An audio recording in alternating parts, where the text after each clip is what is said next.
Kung may magbe-birthday na sa inyo at wala ka pa ring maisip na cake para sa kanila, try ninyo yung recipe ko for today's video.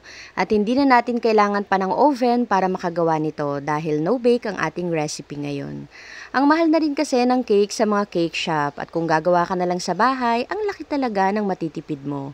Madali lang naman itong gawin and for only 270 pesos, may ganito ka na kaganda at masarap na cake. Gusto mo rin ba? Tara, luto tayo.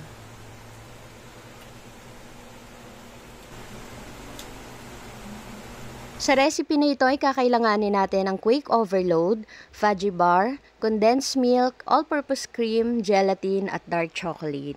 Yung complete recipe po ng aking gagawing dessert ay ilalagay ko na lang po sa dulo ng aking video. Sa Quake Overload, mocha butter flavor yung gagamitin natin. Total of 11 pieces po yan. Then hatiin lang natin ito sa gitna. At sa molder na gagamitin natin, gagamit ako ng 8x3 round cake pan. This is non-stick and made of aluminum alloy.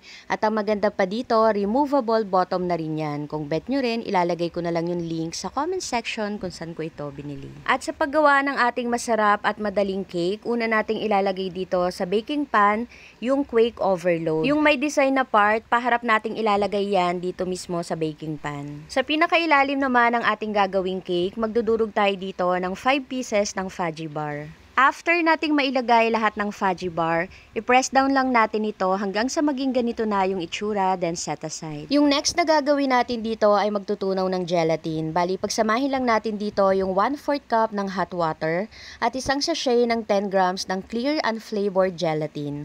Haluin lang natin ito ng mabuti, then set aside. At dahil ang gagawin nga natin ay no bake cake, ang gagawin pala natin ngayon ay coffee chocolate mousse cake. At para sa ating cream mixture, mag-mix lang tayo ng 1 can ng 370 ml chilled overnight na all-purpose cream. Then mag-add din tayo ng 1/2 can na chilled overnight na condensed milk. I-mix lang natin ito using electric hand mixer hanggang sa ma-double na yung volume. After nyan, i-add na rin natin dito yung ginawa nating gelatin kanina. I-mix lang uli natin ito. After nyan, hatiin naman na natin ito sa dalawa. At dahil ito nga ay coffee chocolate mousse cake, yung isang part ng ating cream mixture ay lalagyan natin ng isang stick ng black coffee. Haluin natin ito, then ilagay na sa baking pan na hinanda na natin kanina. Then ilagay ito sa freezer for 25 minutes para mabilis itong mag-set. At para naman sa chocolate mousse, maglagay tayo ng 2 tablespoon unsweetened cocoa powder. Haluin ito at ibuhos sa ibabaw ng coffee mousse na ginawa natin kanina. Ilagay ulit ito sa freezer for 25 minutes. Para naman mas lalong maging espesyal at mas masarap yung ating cake, gagawa tayo ng chocolate ganache. Magtunaw lang tayo ng 1/2 cup ng dark chocolate sa 1/4 cup ng hot all-purpose cream, then haluin ito.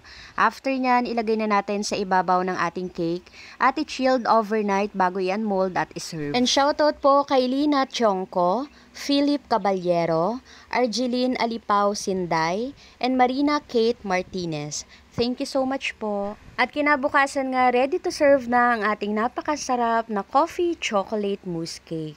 Promise, nakakatakam talaga ito at hindi nakakaumay dahil sakto lang yung tamis. Gusto mo rin ba? Tara, kain tayo.